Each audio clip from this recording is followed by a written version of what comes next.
बहुत लोग सोचते हैं कि मैं इन पहाड़ों पर घूमने गया था, इन पहाड़ों की ठंडी हवाओं में मज़े करने गया था। लेकिन सच तो ये है कि मैं अपने फियर्स को कन्फ्रंट करने गया था।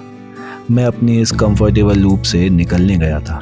तो मेरा नाम है पुनीत और मैं एक शांत और इंट्रोवर्ट इंसान हूँ। इस ट्रिप से पहले मेरे को यही लगता था। और मैं जा रहा हूँ ऋषिकेश से केदारनाथ पैदल। हाँ, ट्रिप के बीच में कुछ चेंजेस हुए हैं और वो मैं आपको आगे बताऊंगा। तो मेरी जर्नी स्टार्ट होती है गाजियाबाद से, क्योंकि यहाँ से मुझको अपना पहला डर, लोग क्या कहेंगे, को कन्फ्रंट करते हुए इन भारी बैगों को ऋषिकेश लेके जाना था। सोचा था ये सफ़र खाते पीते और कुछ नज़ारे देखते हुए यूं ही निकल जाएगा, लेकिन जैसा सोचते हैं वैसा कहाँ होता है। इसी तरह मुझे भी चलते चलते इस सफ़र में कुछ ऐसे लोग मिले जिन्होंने अपनी बातों से मेरे इस सफ़र को और भी ज़्यादा रोमांचक कर दिया था, क्योंकि वो उन तकलीफ़ों से, उन डरों से निकले थे जिन तकलीफ़ों और डरों के लिए मैं जा रहा था। कुछ ऐसे लोग जो हार मानने के लिए पैदा ही नहीं हुए थे। तो यूं ही बस बात करते करते और इस सफ़र का नज़ारा लेते हुए मैं पहुंचता हूं अपनी पहली मेन डेस्टिनेशन पे, जो थी ऋषिकेश, यानी कि हमारी योग नगरी। तो अभी मैं ऋषिकेश के रेलवे स्टेशन के बाहर खड़ा हूँ और यहाँ से मेरी जो है जर्नी स्टार्ट होगी। अभी मैं जो है यहाँ से रामझूला जा रहा हूँ ऑटो करके।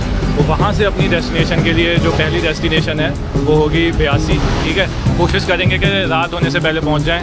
और ये मेरे कंफर्ट जोन को और पुश करने की पहला दिन स्टार्ट हो चुका है। लगेज आप देख सकते हो, तो स्टार्ट करते हैं। तो मैं ऑटो से उतर चुका था और मैं तैयारी कर रहा था अपनी जर्नी का पहला स्टेप लेने के लिए। वो जर्नी जो शायद मेरी लाइफ को पूरी तरीके से चेंज करने वाली थी। वो जर्नी जो मेरे सारे बिलीव्स को तोड़ने वाली थी और मुझे एक नया इंसान बनाने वाली। तो भाई हम स्टार्ट हो चुके हैं। यहाँ से केदारनाथ है 223 किलोमीटर और हमारा पहला टारगेट है क्या था, 82।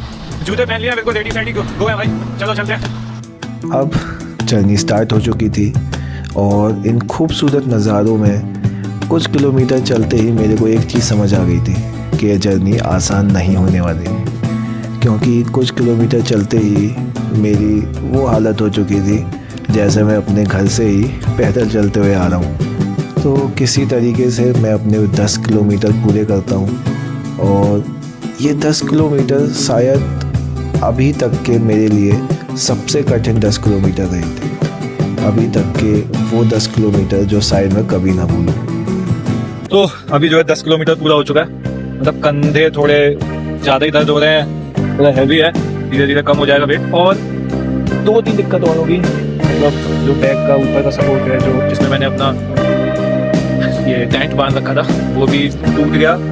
और एक जो नीचे का जो यहाँ पे टाइट करते हैं कमर पे, वो भी टूट गया। लेकिन कोई नहीं, दिक्कतें तो आती हैं भाई, जैसे प्लान किया था वैसे नहीं जाता। लेकिन जो प्लान किया था उससे रुकना नहीं है। बीच में बहुत सारे एक्सक्यूज आए थे रुकने के, और बसेस दिख रही थी कि चलो भाई इस बस से चलते यार, अब नहीं हो पाएगा, हमने बहुत दर्द कर। लेकिन आए हैं 10 और आगे भी पूरा करेंगे। तो कुछ किलोमीटर और चल के मैं अपनी पेट पूजा के लिए रुकता हूँ और शांति से इन नज़ारों का मज़ा लेता हूँ। और कुछ टाइम आराम करने के बाद मैं फिर अपनी जर्नी के लिए कदम बढ़ाता हूँ। और यूं ही चलते चलते मेरे को मिलता है मेरा एक प्यारा सा दोस्त डॉगेश भाई। तो डॉगेश भाई भी अब हमारे साथ जुड़ चुके हैं इस यात्रा में। डॉगेश भाई, डॉगेश भाई, नहीं, डॉगेश भाई बहुत जोश में, वो नहीं रोक रहे हैं, वो खतरा चेक कर रहे हैं हमारे लिए। यही होती है असली मित्रता दोस्तों। आप देख सकते हैं आगे चल के सारा रिस्क ले रहे हैं। आ रहा हूँ डॉगेश भाई। और कहीं ना कहीं डॉगेश भाई मेरे लिए लकी भी साबित होते हैं, क्योंकि उसके कुछ टाइम बाद ही मेरे को ये भैया मिलते हैं। और क्योंकि मेरे को कैसे भी करके 20 तारीख तक, यानी कि अगले 6 दिनों में केदारनाथ पहुंचना था, जिसके लिए मेरे को हर एक चेक पॉइंट से 5-5, 10-10 किलोमीटर की लिफ्ट लेनी थी। लेकिन मुझको मिलती है सीधा देवप्रयाग तक की लिफ्ट, जो कि है 50 से 60 किलोमीटर तक, जिसकी वजह से मेरे को बार बार लिफ्ट लेने का झंझट नहीं उठाना पड़ता और मैं अपने डेस्टिनेशन पर बिना किसी देरी के पैदल ही पहुंच सकता था। तो मैं भैया के साथ लिफ्ट लेता हूं और बीच में नज़ारों को मज़ा लेते हुए हम आगे चलते जाते हैं। तो भाई अभी हम पहुंच गए हैं देवप्रयाग और भैया ने मेरे को पूरा जो है एंड तक पूरा, कहाँ से भैया, ये ऋषिकेश के आगे से, मतलब हम जो तपोवन से जो है अभी यहाँ तक पूरा छोड़ा भैया ने।